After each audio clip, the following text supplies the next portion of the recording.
All right, Marty.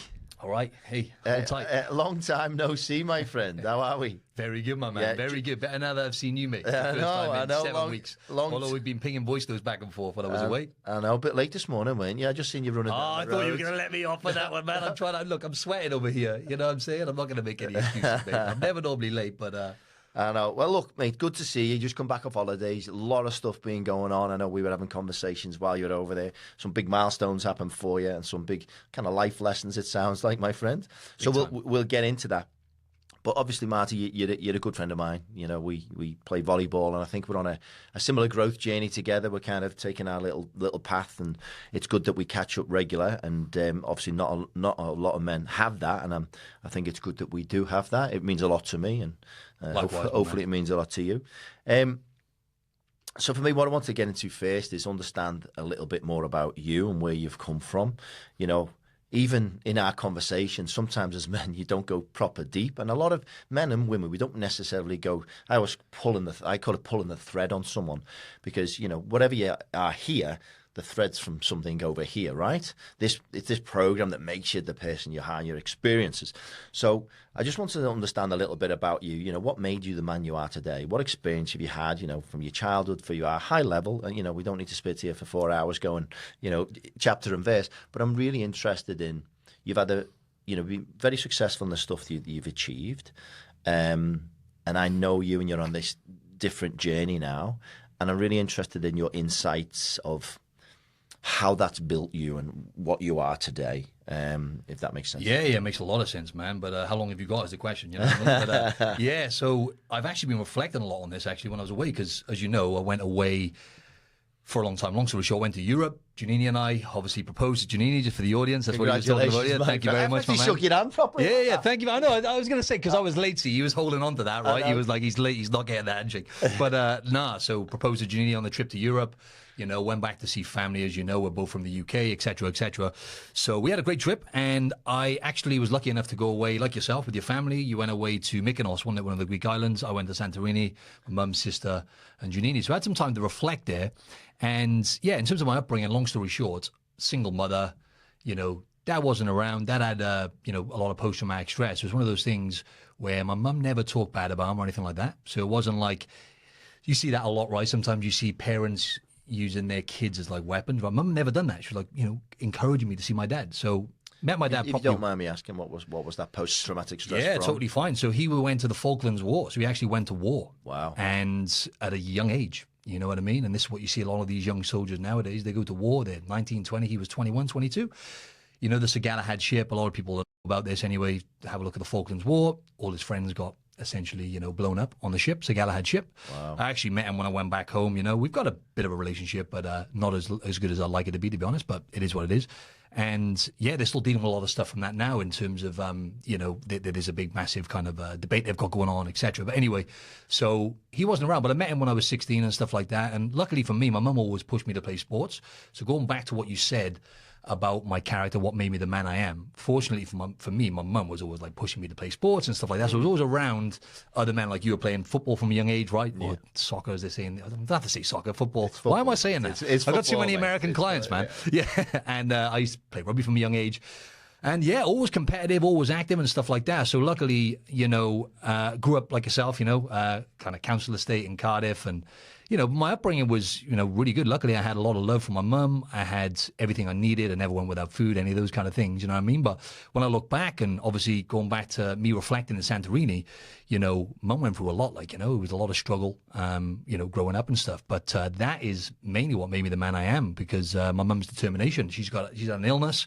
She unfortunately got diagnosed with like this really rare autoimmune illness when I was younger, when my sister was born. So that was 30 years ago now, actually. And yeah, she's dealt with that for my whole life. And because of her determination and perseverance, you know, there's one point where, you know, she almost died. We were actually talking about this when I was away. And before I came to Australia, probably 9 years ago, she almost died with an operation she had to have a bag, basically, one of those bags because of her issues with her bowels and all that kind of stuff. And then, yeah, long story short, you know, she went through a lot, and her determination and her, you know, encouraging me to, you know, still try and build a relationship with my dad and all those kind of things, fortunately meant for me that I've still got a relationship with my dad, which I think is really, really important, as you know, right? I think it all goes back to, the stuff that you're talking about in building, right? Good men helping good men. You need to have the right influential men around you, So I feel like I've had some of that in my life, fortunately, through sports and all that kind of stuff. But yeah, we can kind of fast forward then into how I got into bodybuilding. So that was a bit of a gap with your dad there, because of obviously what he'd been through. Yep. And having a single parent kind of on the day-to-day bringing you through. Do you think that was a gap that affected you, not having that solid male mentor to be kind of absolutely, yeah, and that's guiding you? Definitely, man. And that's something we can go into. And it's only now when you talk about it, it makes me realize that I had my sister's dad who was around and stuff, but he was more of like a friend than a dad, to be honest. Yeah. It wasn't really like the perfect role model, long story short. So that definitely played a part in terms of me trying to get external validation and all of those kind of things as I was getting older. So, we can fast forward into that and stuff, but I've always been trying to lead people myself. Even in my street when I was younger, I used to coach all the younger kids and stuff. Obviously, that's what I do now, right? So I think I was trying to kind of pass down what I didn't have. I was trying to always do that with other kids, like trying to coach them and mentor them. And obviously that's pretty much what I do now, funny enough. Yeah, so you just touched on there. So you've obviously done a lot in your life, and you just touched on there kind of in the bodybuilding phase. So what do you think why did you decide that you wanted to go through that bodybuilding phase? Have you kind of unpicked that yourself now? Because I know you talk about it, I've heard you in some of your previous conversations, that actually, although it looks good on the outside, how you were behaving then was really unhealthy, and it really affected you mentally. So 100%, man. Yeah, we can backtrack to just before that as well. We can talk about, like, if you want to go there now, so we can kind of put it through a little bit of a storyline quickly. The mental health stuff that I struggled with was before bodybuilding, right? Essentially, I struggled with some mental health stuff in my early 20s, but going back to what we said before on my podcast was, the lifestyle, right? Coming from the UK, you're out partying all the time. It's part of the lifestyle, drinking, all the other stuff, that comes with that. And essentially I had built some self-destructive behaviors, and there's a lot of addiction in my family and stuff like that as well. And, cut a long story short, I traveled. That's when I first went to Oz, right? That's how I ended up back here, which we can touch on. I traveled the world when I was like 22 with my ex-girlfriend at the time. Went to Australia, came back from that, and then we split up, didn't work out. And then that's when I started getting these kind of mental health issues. I was getting like intrusive thoughts and all those kind of things. And yeah, man. And then again, when I look back, I didn't know this at the time, but I didn't really have a tribe, right? So I came back from this trip with my ex-girlfriend. We went for 5 months, came back, and I kind of cut ties with my schoolmates and stuff. We just didn't really have much in common anymore. And then I was like, didn't realize what it was at the time. And then eventually I managed to find my tribe and stuff. But that was a really, really tough time. And it went on for about 18 months, I think it was. Mental health struggles. This is about 3 years before bodybuilding. Did it get pretty dark? Got really dark, man. Got really dark. And actually my mum brought this up when I was away, Janini was there as well. I'm open about it, right? I think it's really important to be open about these things. Be open, and vulnerable. Here, my friends. Exactly, man. I'll go, I'm happy to go deep on these things. I think a lot of men need to understand that. I think most of us have struggled, with dark times. And we try and hide it as men, right? We think we got to be strong. Yep. Can't show weakness. But is that actually the truth, or is that, programming? And the reality is, being open and honest and sharing who you are is number one, really courageous. But then if you're looking to become someone else, looking back on that, because I had to reinvent myself, and this wasn't something I was thinking at the time. But yeah, long story short, my mum said to me, and she said, I remember that one time when it'd been going on for about a year at this point, right? So it's like obsessive thoughts, intrusive thoughts. And it's hard to say, I won't go too deep into the thoughts and stuff like that, but it's hard to say what triggers that off. But there's all these things, obviously childhood, obviously didn't have my tribe, not taking care of myself. So I was still going to the gym. I was a PT at the time, but I wasn't. Nutrition, lifestyle, terrible, right? So, yeah, that's interesting, because obviously within the Good Men framework, we talk around the holistic approach to fulfillment, and mental health isn't just one kind of avenue.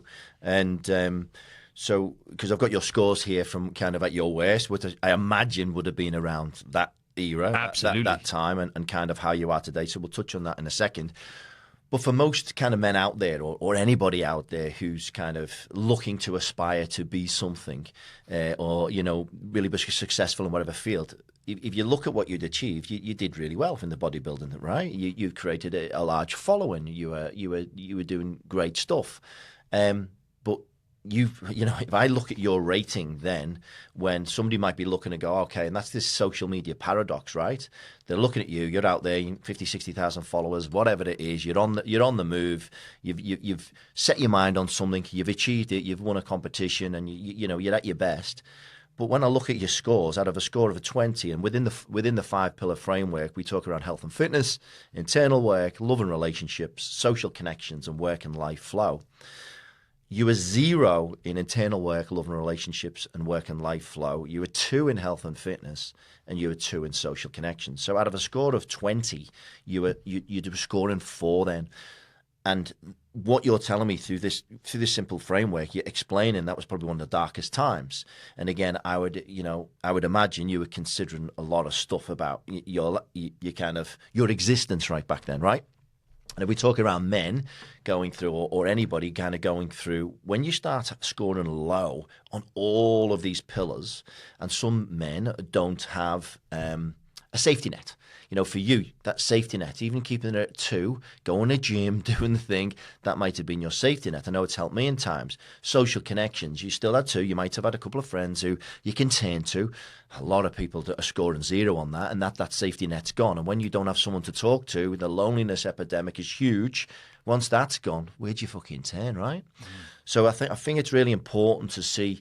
A lot of people look at these people and think, fucking hell, look how amazing they do. And it's no kind of... it's no surprise that we see a lot of famous people who kill themselves and this, that, and the other. It looks great, but it's like humanity has a success equation, right? And you have to consider all of these pillars of fulfillment. So you were scoring kind of really low then. You just explained it was really dark. So what you perceived to be success, what you were chasing fulfillment, wasn't the success equation for you, right? 100%. That's what I thought it was going to be. And that was what I was going to touch on then. So this is just to clarify, this is probably about 2 years before I got into bodybuilding, right? But it's all tied together, because after bodybuilding then I used to struggle with binge eating and all those kind of things, right? Because I was trying not to party as much, but I still I still was trying to fill a void, right? So basically my mum said to me this one time, I messaged her and I said, look, I'm looking in the mirror, Mum, and I don't even recognize myself anymore, and kind of brought her to tears. I remember there's one time, I think it was 18 months in, just as I started having a turning point. I was in having a coffee with my mum and sister, and they both just started crying. They were like, they were like, just, it got to the point where it was just like, we can't help you anymore. You know what I mean? You've got to that point, and not that we can't help you, we're there for you, but there's nothing we can do. Yeah. And that was when I said to you before, I was on the verge of taking antidepressants, and I'm not going to say no one should take antidepressants for, a small select handful of people, or, certain people need them or whatever. But generally for me, that I don't think that would have been the right decision. And I didn't. But then it was after that, then I started getting, and that was because of the tribe at the time that I developed. I actually managed to come out with that, but I didn't realize at the time. I started eating better, started getting a bit more knowledge about nutrition, those kind of things. And then I met a bunch of guys, and they became my close friends. A lot of them are to this day. But if it wasn't for that, not taking myself too seriously and stuff. And the interesting thing is there was a lot of stigma attached with it. There still is a lot, too much attached to mental health with men, right? But back then, if you remember, even this is like, 12, 13 years ago, I didn't even talk about it to my friends. It was just being around, it's like in the UK humor, taking the piss out of each other, not taking yourself too seriously.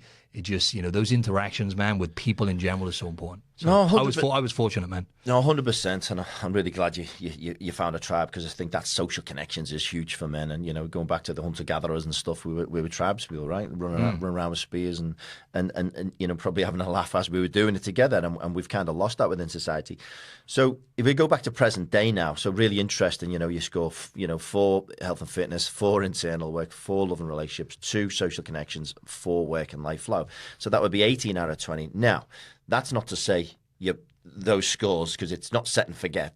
Any given day they can drop back, but it's about checking yourself. Where am I? What's happened? And you just touched on when you were away, for example, you kind of had a couple of things going on that made you look and go, okay, what am I missing here? And I do that regularly myself. When I came back from Mykonos, I was speaking about it recently, I came back and I felt a bit flat.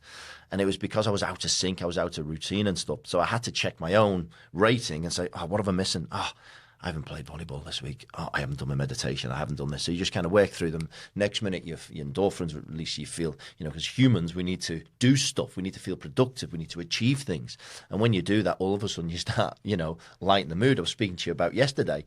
I was speaking to my missus last night. It's like, I think it was 8 o'clock at night, and she knew I'd been up since 3:30 in the morning because I couldn't sleep. So I've got a lot on at the moment with regards to the business and this movement that we're creating. So I'm up and at them. And I'd done that. I'd had a meeting. I'd been in the shops. I needed to go and see the bank about something. And then I had another call at 7 o'clock. And then I actually cooked some nice steaks. And it was 8 o'clock. She's tired and stuff. And I'm still going like this. And it's because I was energized, because I was doing things. Now, if I wouldn't have been doing those things, I'd be fucking like this, at 6 o'clock in the afternoon, 6 o'clock in the evening, wanting to kip. So as men, we really need that. So I think your story there is kind of really powerful, and it shows that what people chase as fulfillment isn't always fulfillment. 100%. Let me touch on that quickly as well, just a bit of context for the audience. So after all that, then I got into bodybuilding, right? So still partying, doing all that stuff. And when I got to 25, I then decided, right, I want to be on Men's Health. That was my goal. Nice. On the cover of Men's Health. And they just started doing men's physique, right? This where they wear the board shorts and those kind of things. I thought, right, let's give it a go. Because I was in great shape, right? And again, from the outside in, oh my God, he's got everything, right? But internally, no, not the case. So started competing. And that was, when I look back, it was all for, external validation, right? Why do I want to build up an Instagram following? I didn't have any reason back then. It's just because I wanted attention, right? I wanted attention. I wanted the external validation. I wanted me to feel, significance, right? We're all chasing that. But ultimately, the deep work and true happiness, contentment, fulfillment, whatever you want to call it, it comes from within. 100%. And this is something, as you know, this year in particular, I've kind of gone deeper on that. No, I love that. And so going back to your brain, what you're basically talking about there is, fulfillment is basically getting to your authentic self. Your authentic self, I think, as children, as we get programmed. I say it all the time, we're a ball of love. We come out, come out of the womb, bang. All we know is we're just this ball of love, right? And then we get programmed. Don't do that. Do this. This is good for you. This isn't good for you. We go through school. It's the same. Work the same. We're programmed in this certain way. But our authentic self actually is usually not that program, right? And it's about how do we read that program and get back to ourselves. And that's what true fulfillment is. And these ratings and how we operate, it helps people to kind of see that. And I think you attended at one of our workshops not so long ago. And I was interested to hear, did you get any aha moments out of that workshop? Obviously, you did this rating. How did that feel for you? Did it give you any kind of, that makes sense? And did you have any aha moments on the day? It was interesting you say that, right? Because Janine and I were talking about the therapy thing. I had some therapy back then when I was going through those struggles, and I've had a lot of therapy and stuff. But I feel as men, some men need therapy. Everyone's different. I think most people can benefit from it. But, I think the research shows that, women tend to benefit a lot more from having like a therapist, right? I think men can benefit too. But I feel like just that workshop within itself, just being asked the right questions. That's all it is. So when you've got this framework, this good men framework, and you get asked the right questions and you feel comfortable in the right setting, obviously where we were in Kiss My Axe. So long story short, I come up with this thing where it was like I have this belief built into me. My mum didn't mean nothing by this, but obviously didn't have a dad around, like I said, right? Had no one to show me. My mum used to do everything for me, right? So hands-on stuff. I wasn't the best, right? Let's just say that. That's just like that's subjective, right? Not objective. That's subjective. Like I just wasn't a handyman, right? Yeah. So I didn't do the reps, right? I did the reps in the gym, and my mum always. I must admit, I'm not the best. You're not the best. My missus, you're a lot better. My missus would confirm it. Yeah, really. DI don't. DIY means don't involve yourself to me, mate. Do you know what I mean? That's what it's always meant to me. So yeah. Anyway, so my mum used to say to me, "Oh, you're terrible with your hands, Matt. You're crap with your hands." And my dad as well. My dad was the same. Apparently, he put some wallpaper up in the house before and put it the wrong way around. And she was like, "Your dad was the same." But my mates used to like rip into me and stuff as you do in the UK. But I think I internalized that. And so now, even to this day, now I had that awareness just from talking to him. And I was like, yeah, I got this thing where whenever I got to do anything, it could be something so simple, bro, like literally changing a light bulb, for example, even easier than that. I'll get a bit of anxiety and I'm like, what if I get this wrong? Oh, God forbid if someone's watching me, like Janine or something. Oh, wow. And Janini's an engineer as well, right? So she is hands-on, you know what I'm saying? So I was getting this and I'm like, where is that coming from? It's because I've cemented in that belief into my subconscious mind that I'm terrible with my hands. And then obviously I'm judging myself on that internally. Yeah. Wow, so you got that out of a conversation. Got out of a conversation. So now it's like if I got to do anything, and it might sound silly to some people, right? But if I got to do something now I'm like, oh, okay, now I know where that's coming from. Yeah. And my mum had the best intentions. She just has like a dry humor, just joking around. But obviously I've taken that internally, like I'm not good at this. And as a man, I guess it's a masculine thing, whatever you want to call it, you know, like the handyman, like men, society, I guess, tells us that we should be capable with those kind of things, right? So it's all those things. And yeah, it's just having that awareness. There was other things as well we could talk about, but yeah, it'll be here all day. But man, and there was Janini as well. I think she had a light bulb moment as well. So I think just getting asked the right questions, man, and being in a comfortable setting and going back to what we said, having the right people around you. We all know this, and everyone knows this, but they kind of tend to surround themselves with assholes, you know? You know what I'm saying? 100%. We've all been through that, haven't we? No, 100%. And I think as you evolve, one of the biggest things is you have to accept that there's going to be a transition from one collection of friends, usually to another. Some might come with you. And it's not that anybody's any different, but you're on different paths, you're on different journeys. So sometimes that kind of vibration of the people interacting has to change. And sometimes you can have that loneliness curve, right? That before, as you transition through there. But I think it's perfectly natural. It's almost exciting because when I always say to people, if you're feeling that, you're on the cusp, you're on 100%. The move, you know? So anyway, you've just come back from holiday. You know, I was speaking to you when you were over there. Some big stuff, as we say. I've just congratulated you. You got engaged to beautiful Janini. I think that's amazing, and myself and Katya are very happy for you.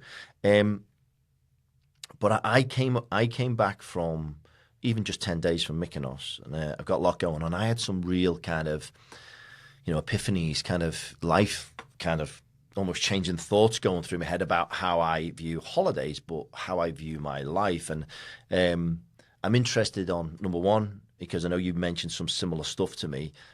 What did you get out of the holiday? Because you're completely out of routine for 5 or 6 weeks. That in itself, for people like us, it can be tough. So I'm interested in that, and then I'm interested to hear about your engagement as well. Yeah, awesome, man. So I think it was about 5.5 weeks I was away. Just to clarify, I was back in the UK, so I was in more of a routine then, but still not a good routine, right? Obviously, staying at my mother's house is not the same, right? You haven't got my comfortable bed. You know what I'm saying? All those things that we rely on, right? The important things for your health, like, good quality sleep and having a gym across the road from me where I live now. So all those things throw out your routine a bit. But I had more routine there. I was still working and stuff. But then when we traveled around Europe for about just over 3 weeks, that was another story, man. And yeah, we did a lot of kind of city hopping and stuff like that. And cut a long story short, man, constantly moving from place to place. Obviously, we couldn't cook our own meals all the time. We tried our best to control that, but obviously there's only so much control you've got. You're eating out more, all those kind of things, which, they're kind of normal to most people, which is fine. But when you get to that level with your health and fitness, right, as you know, and you're tuned in with your body and you feel good most of the time, you start feeling not as good, right? Long story short. Yep. So yeah, and I had a little bit of alcohol and stuff, didn't drink much, but so all in all, what I got from that was like structure and routine is key, first and foremost. I think that's a foundation. Everyone needs to have some sort of rhythm with their life, right? With their habits and, like a bedtime routine, these kind of things, like they're essential. And then, but also it was just the internal stuff that we talked about, right? So when I obviously proposed to Janini in the Amalfi Coast, and after I did that, I was trying to hide it from her from the whole trip, right? And I was like, obviously had the ring and stuff like that, so I was like trying to plan. So I think it was at the back of my mind for the whole trip. So it was like this, it's kind of like a little bit of stress, right? Because you're like thinking, I want to get this right, blah, blah, blah. Then you're traveling around, all the kind of stuff I mentioned. You know what made me laugh? When you sent me the video footage, I'm like, how have you seconded somebody to film your thing? I got some random person to film it as well. You almost told her off, didn't you? I know. Make sure she doesn't see. Exactly, but you can see the anxiety of that video. I was like, typical Martin. Yeah, you were panicking a bit there. 100%, mate. It was really interesting because I was going to do it the whole formal way, propose to her, where it's like, get a nice restaurant. I actually had it all lined up. I was going to get a professional video. And then I just thought, you know what? I woke up the next day. I had a good sleep and stuff. And I woke up and we got one of those mopeds just to ride down the coast. Beautiful day. I thought, that's actually perfect because you definitely won't expect it then. You know what I mean?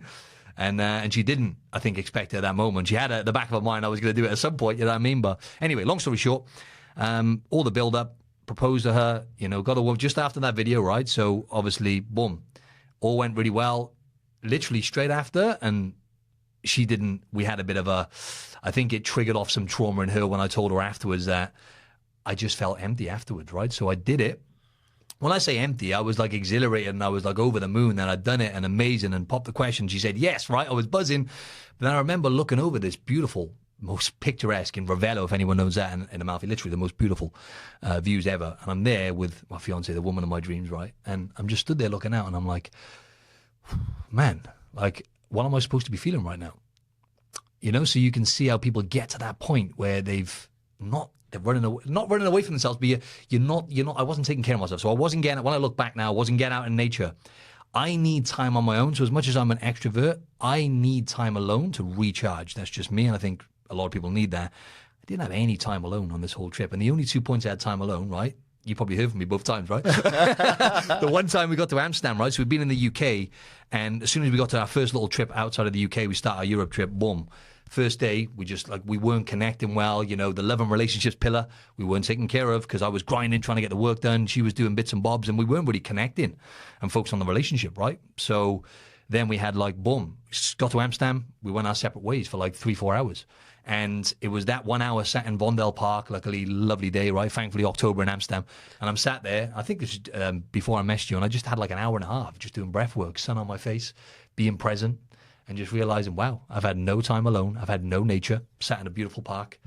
1 hour later, guess what? Felt great, felt like a new man. And the same thing happened then as well. It was on the move. You know, we're on holiday, right? I work online, right? So we're still doing bits and bobs of work and stuff. And as I say, I wasn't feeling at my best. I wasn't sleeping as well. You know, I was having a few drinks. So I wasn't at my usual best anyway. And then on top of that, obviously the whole build up to the proposal, and then boom, we did it. And then afterwards, I said to her, looking back, I probably could have just slept first before, because it's the word choice and everything else, right?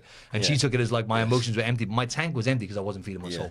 But it's good because I know you're very honest, and you just kind of, it probably good and bad for Jeannie in a relationship with it. There's no filter. She'll just say it as it is, and you'll let it out. But I think that's, rather than people bullshitting and playing games, I think that's a lot more easy for somebody to deal with on either party. But it got me interested in what you were describing there, because when you were telling me when you were away, I thought this is a really good point, because people go on holidays. UK is especially, just because, I'm from the UK. You'd be saying, I'm going on holiday. You'd be looking forward to that 2 weeks of the year. We're going to the sun for 50 weeks of the year. You're looking forward to that too.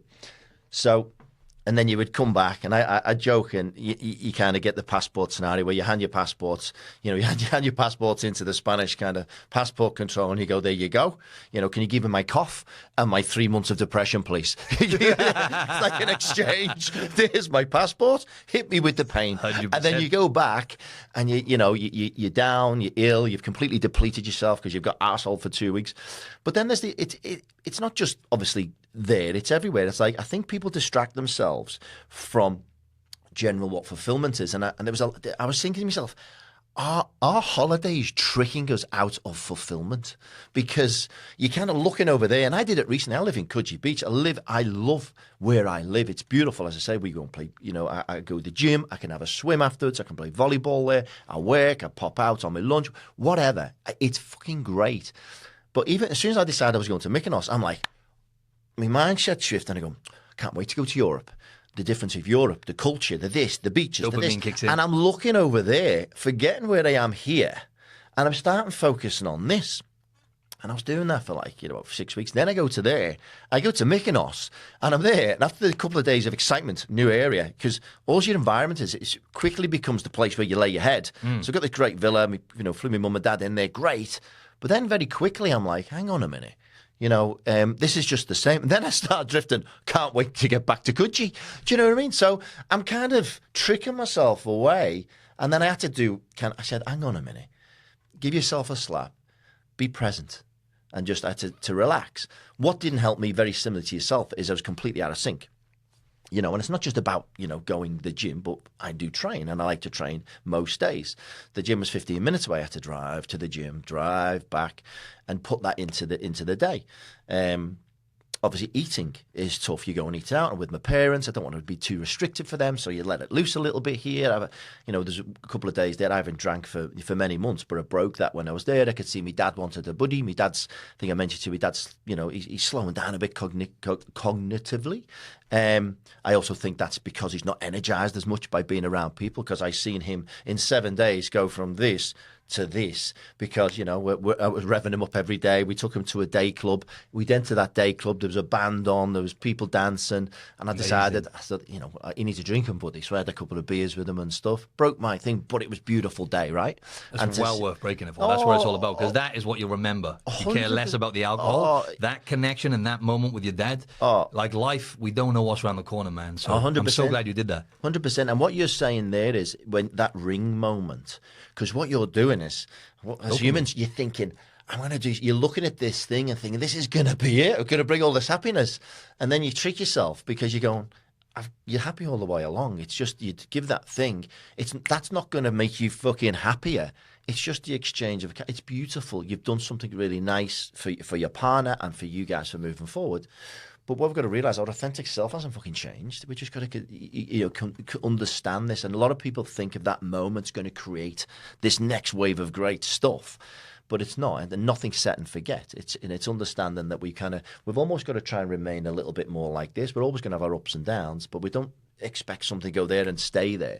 And I think we trick ourselves. And that's what you said, it's expectations as well, right? Because you get your dopamine, because you have there's different stuff going on in the brain. I'm not an expert here, right? But you got the here and now chemicals in the brain, like you mentioned, endorphins, serotonin, oxytocin, those kind of things. They're the here and now. You have to be pretty much in the present to have those hormones working in the brain, whereas dopamine is like chasing. So you have expectations. We always set expectations. The reality is it's always going to come back to one thing, you, right? So when I traveled back to when I came to Australia, this is something I'll touch on as well, right? Obviously, I told you about all that stuff, blah, blah, blah, did the bodybuilding, came out of that, and I went to Australia when I was 29. And when I came here, I had more struggles because, again, I was in a different environment. Part of me was kind of running away from a certain, and it was the best thing I ever did, right? But it took some adapting to, because again, like obviously you, one or two others really, you're the only really, if I'm honest, like really close friend that I've got here, you know what I mean? Like I've got friends and stuff, but I mean, we're talking about like what we said earlier, right? Like someone you can call on in a crisis, man. And, full transparency, man. I said this to you, off air. I love saying that. Right? Joe Rogan says it a lot off air. Off air. But, man, like just being there for me and stuff. I've got you. I've got, one other man. I've got close mates back home and stuff. They got families and stuff like that now. And it's like, it's not the same, right? In terms of like the stuff you'll share. And you don't want to put too much weight on them. So it's like you and my other mates. And like, if you haven't got like one or two people to turn to in times of crisis, man, like, it becomes problematic. Oh, 100%. And I got to backpedal here though, so you can continue just because Janini's going to listen back to this, right? So I can't finish it there, right? Let me wrap up the story.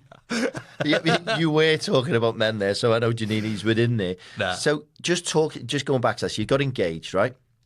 You had that moment that then obviously would have affected your partner because, everything's kind of getting confused because what you're then doing is the program gets activated because what we are, as I said before, going back to originally who we are, our authentic self is programmed. And again, you get, you got all this shit going around in your head. That's not yourself, right? It's assumptions and this, that, and the other that kind of come through.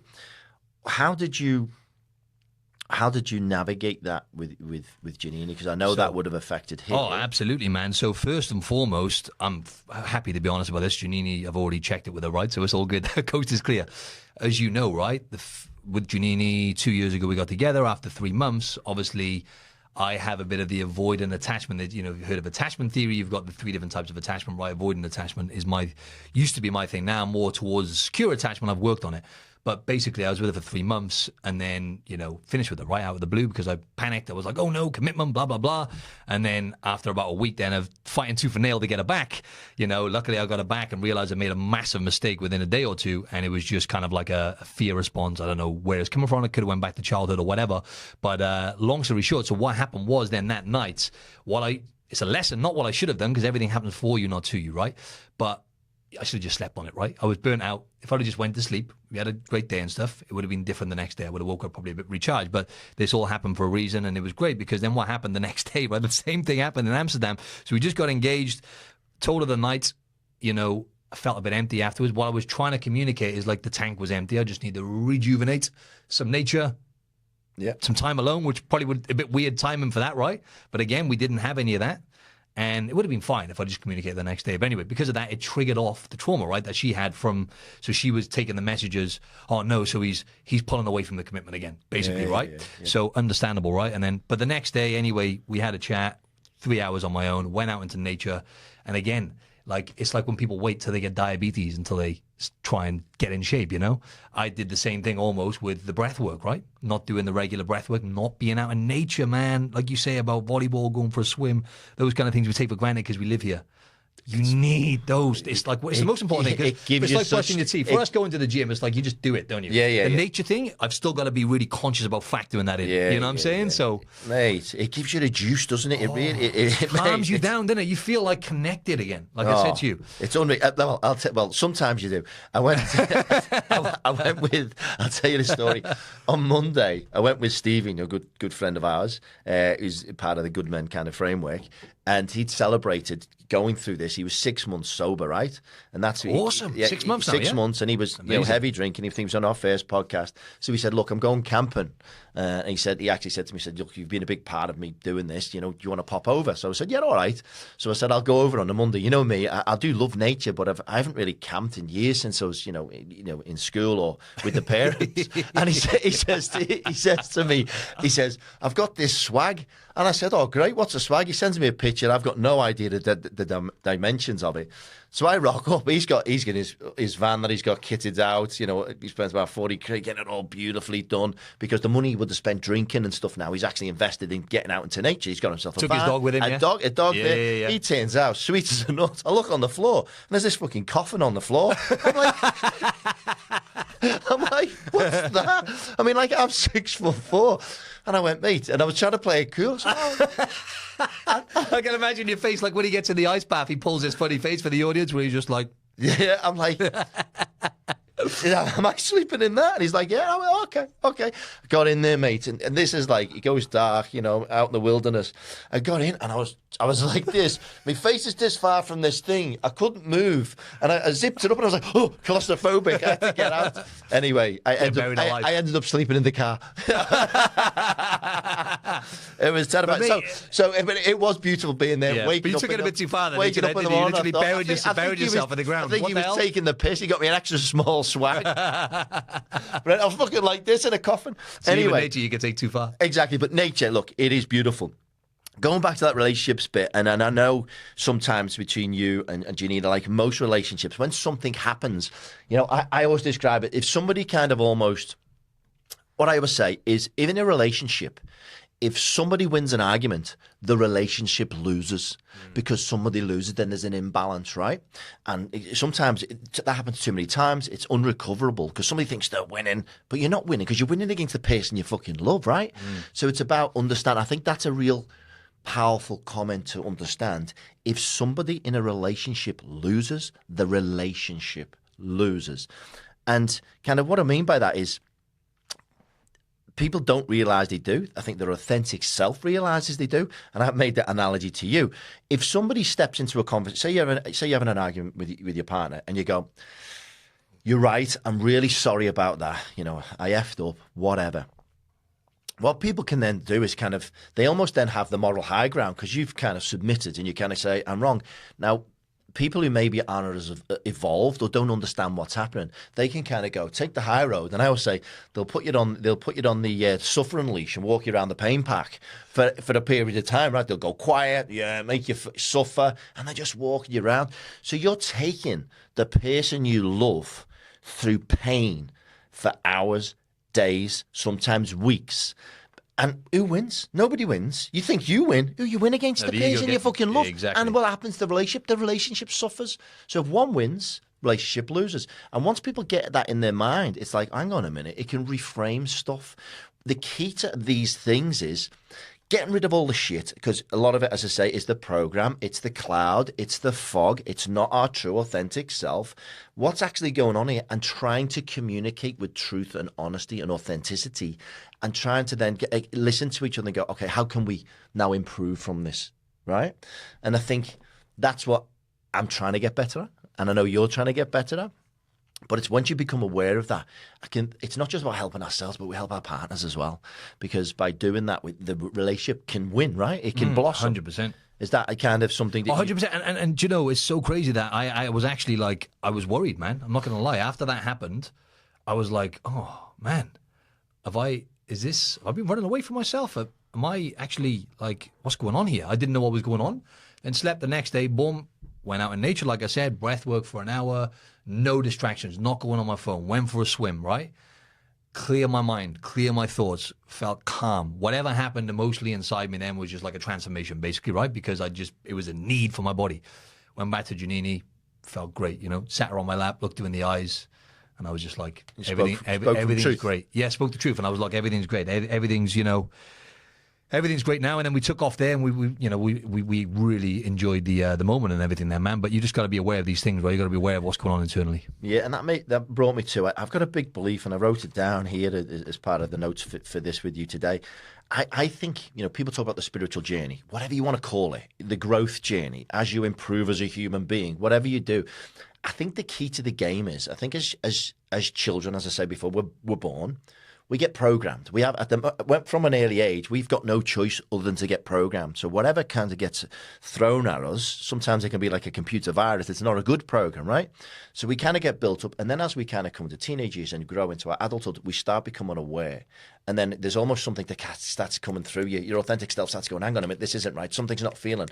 And I almost feel like humanity, it's a game. And it's almost like you get fucking programmed and your game is to deprogram by the end. And how do you do that? And I call it which is what this bloody framework, book, questions are. It's about regularly asking yourself and checking yourself. And almost, I feel it's like a vice, like a vice in woodwork. The woodwork that we're great at with our hands. Yeah. So, like a vice. And you just kind of go, and you're coming back to your authentic self and you're getting rid of the shit. And I feel like that's what the game is. And I've got a really beautiful book here, The Four Agreements. I think it's a really simplistic book, and I think it's like a framework of what being a good human is. And I genuinely believe if something like this, simple as this, a book like this, or a book like our workbook, was taught in school at a young age when people can read it, 4, 5, whatever, and it was something like this was touched on, I genuinely believe there would be such a massive impact, immeasurable impact to humanity and to people. It would reduce loneliness, it would reduce problems in relationships, ultimately reduce suicidality, which obviously what we're ultimately wanting to do. But if you look at it, there's kind of 4 agreements that they have. They kind of say, be impeccable with your word, don't take anything personally, don't make assumptions, and always do your best. So those thoughts for here, because it ties into this relationship discussion. Don't make assumptions. So find the courage to ask questions, to express what you really want. Communicate with others as clearly so you can avoid misunderstandings, such as sadness and drama. With just this one agreement, you can completely transform your life. So don't make assumptions.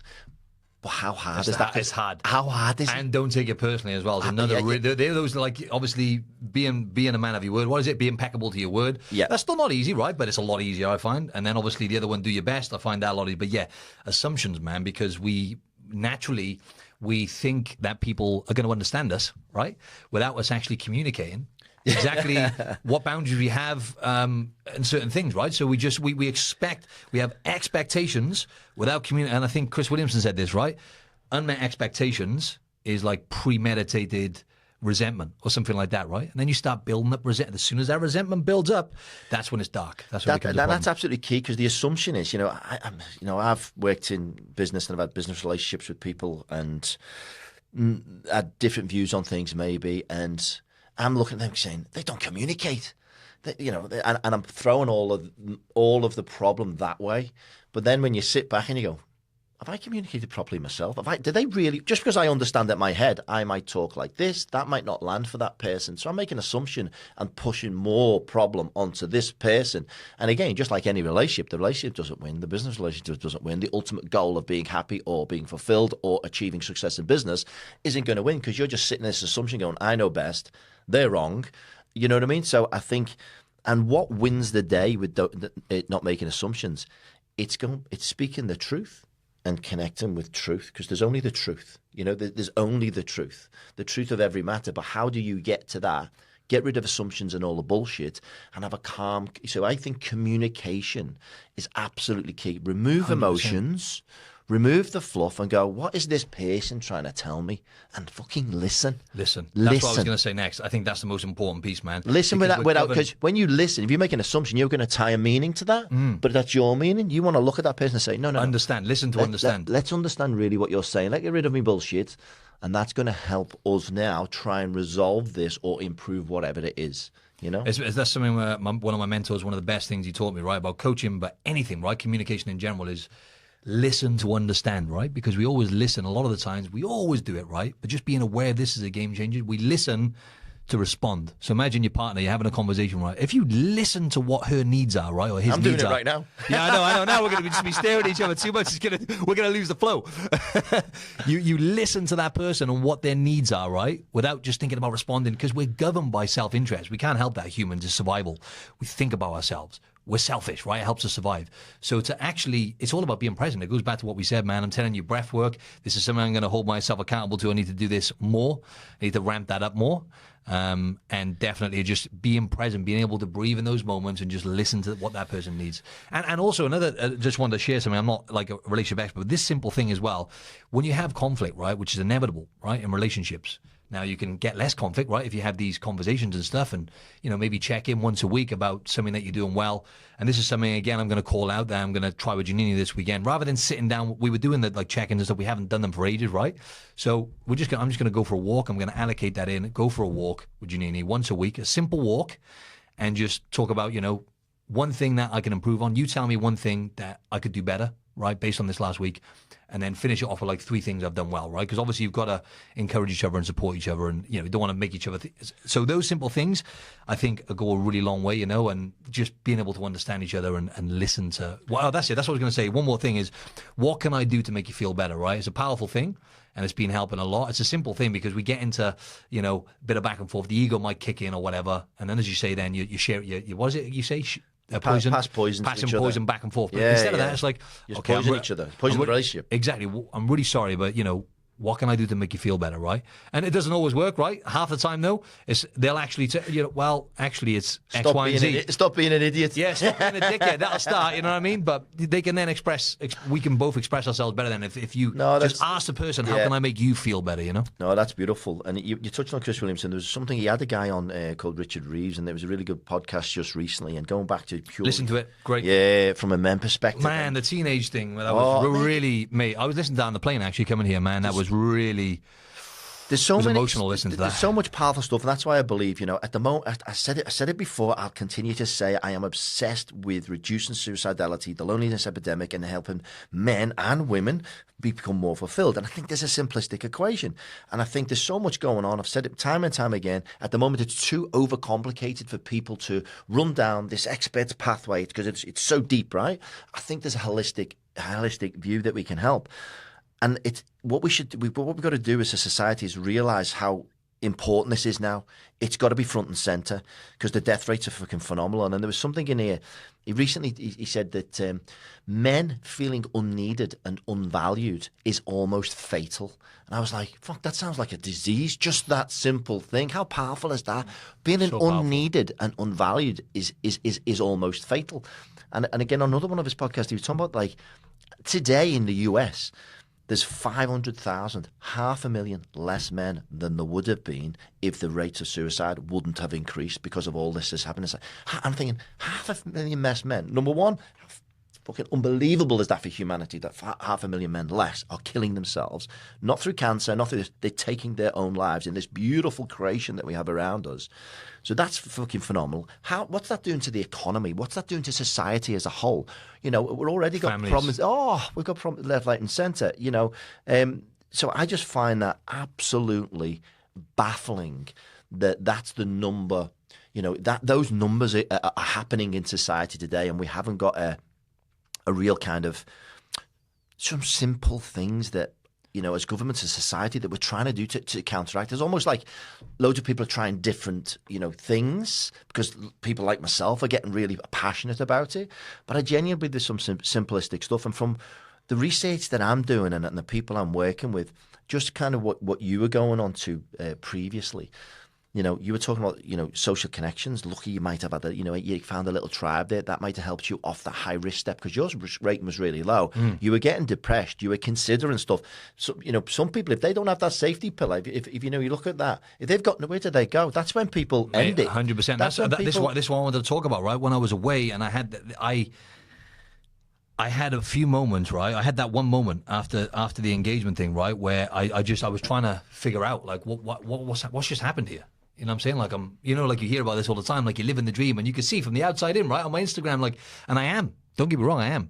But I had a moment where I was like, man, like until I recharged for that literally 2 hours, man. I'm telling you now, and again, it's the simple framework that you guys talk about, right? And it's really not complicated. Like I know now, social connections, that's my weakest area. You don't have to do loads. You just got to look at like which area do I need to improve on the most, and then start there. Take one step in that direction. But I remember thinking, I want to say this, right? I understood why men do it. Right? I remember thinking, if I didn't have the friends like yourself, my mate Bondi, my family, obviously Giannini, and I didn't have the my health and fitness, which I now take for granted because it's part of us, right? It's just what we do, like brushing our teeth. And I didn't have the awareness to know that I just needed nature and breathwork, and I knew I would feel better. I didn't know I was going to fix it at the time. That was a worrying thing. But I was like, I know you're missing this, so let's do this because your soul needs it. Your soul's missing it. But I remember thinking, I totally understand why men do it in these moments. Do you understand? I fucking do. And how powerful is that? You were in that point, you understand. But you were just touching on it because I know we've been doing that work recently. You were going, this. Yes. Now imagine if because you're self-aware and going on the growth journey. It was from the workshop as well, man. And from the workshop, you now understood, hang on a minute, let's have a look at my score. Let's have a look. I'll go here. You do that, you feel better, right? 100%. And that's what I'm talking about. There's a simplistic equation that can help humanity right now, en masse, on scale. And and if you look at, men feeling unneeded, undervalued, where are the key areas you can get that from? So people just say that. We'll say that on a podcast, say it's undervalued. What's the solution? Well, where does the solution come from?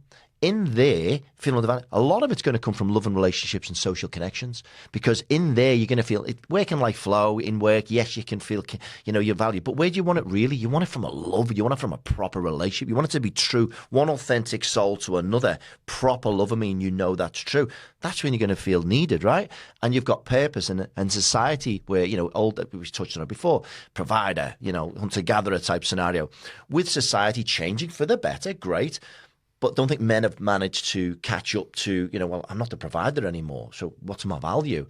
And when men don't feel valued and completely unneeded in society, they're killing themselves at an unprecedented rate.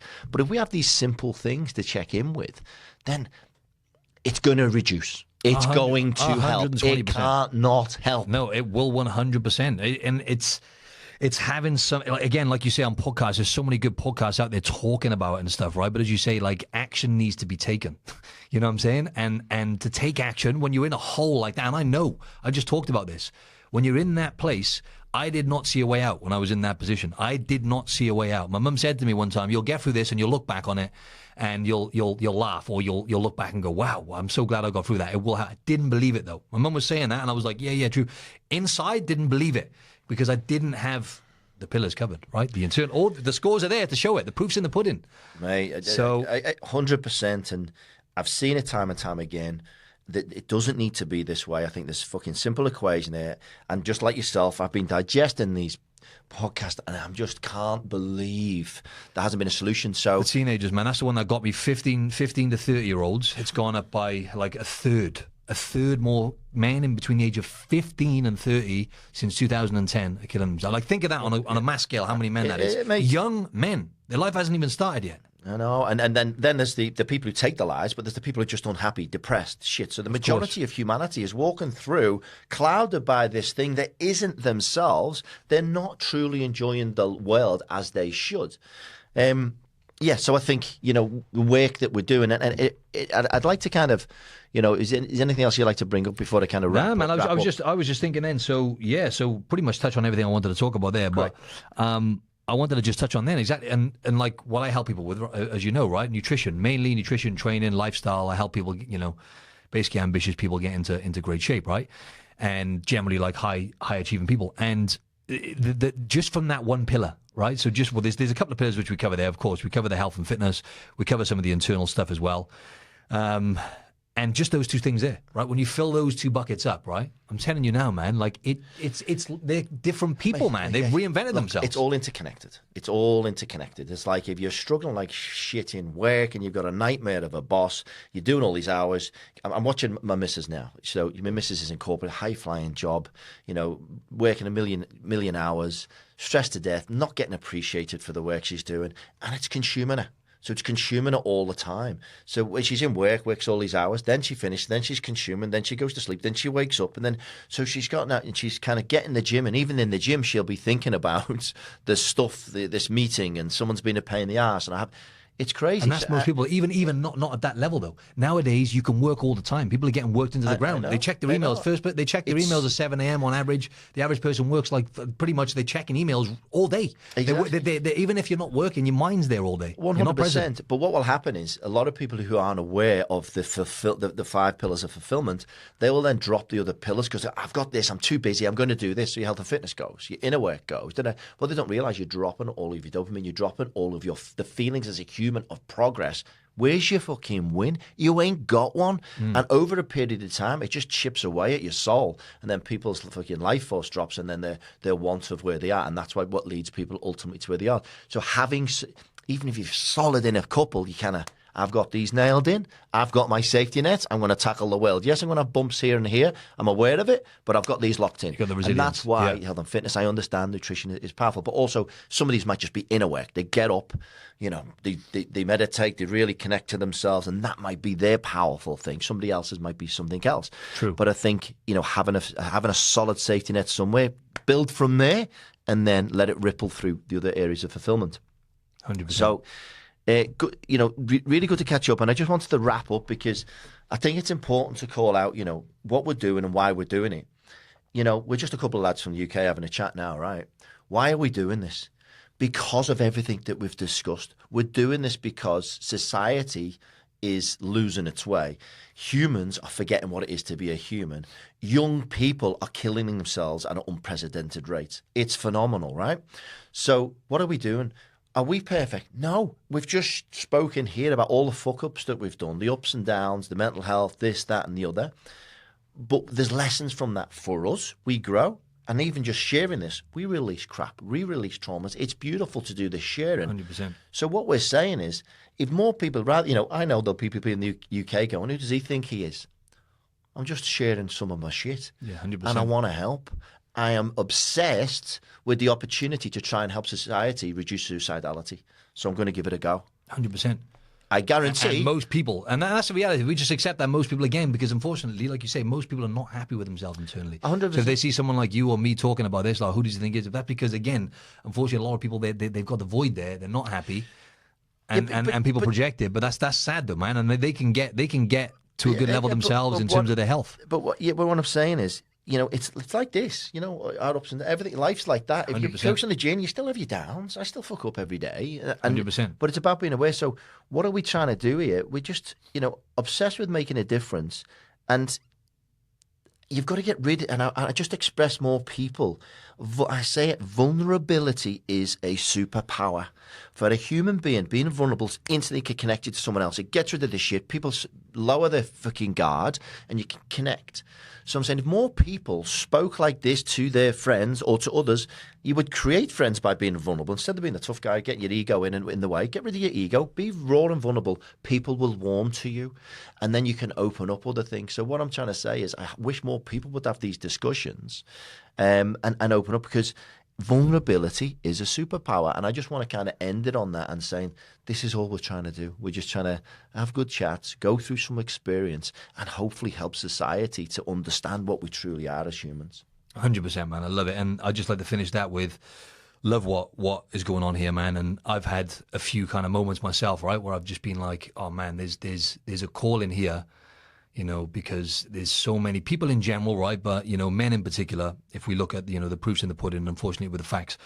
And, it's not complicated, like you say. And that's the problem. There's so much information out there nowadays. They're in the information era, right? Podcast, it's all there, the information, more than ever. But all of these stats with suicide, with bloody chronic illness, obesity, they're getting worse and worse, right? So something is not right. And that is the true authentic self, right? It comes back to that. It's like a lot of people are unfortunately unfulfilled, like you said, about with their work and stuff like that. And I know, and it can be overwhelming as well. If you listen to that, you're like, oh yeah, but I'm in a job that I hate. How do I get out of this? It's easy for you to say, kind of thing, right?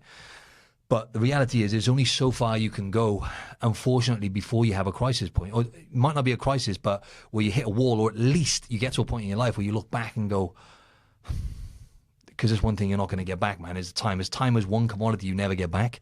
So we really have it's a short time we've got here, man. And I've really, some stuff going on in my personal life and stuff like that back home. And yeah, like that, the trip away switched my perspective a bit in certain areas just to make me realize. And also, as you know, the spiritual journey I've been on this year in terms of, Janini's super spiritual. She prays every night. She has since she was a kid. I've been praying every night pretty much now since, for a good few months, and just kind of getting more. And look, I'm not saying you have to be spiritual and, all that kind of stuff. I'm just saying that having something like that, like a higher purpose, and just understand that there is a higher power, and just it helps me connect to my soul more.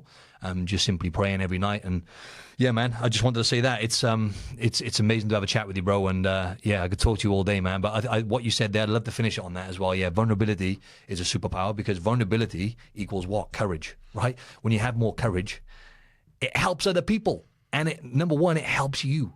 So, mate, I couldn't agree more. If more people are vulnerable, I think the world would be a better place. So, thank you very much, Marty. Good to see you back in Oz, and we'll catch up again very shortly. Yeah, mate. Good to see you, bro. Thank you, brother. Thank you, my man. Cheers, bro.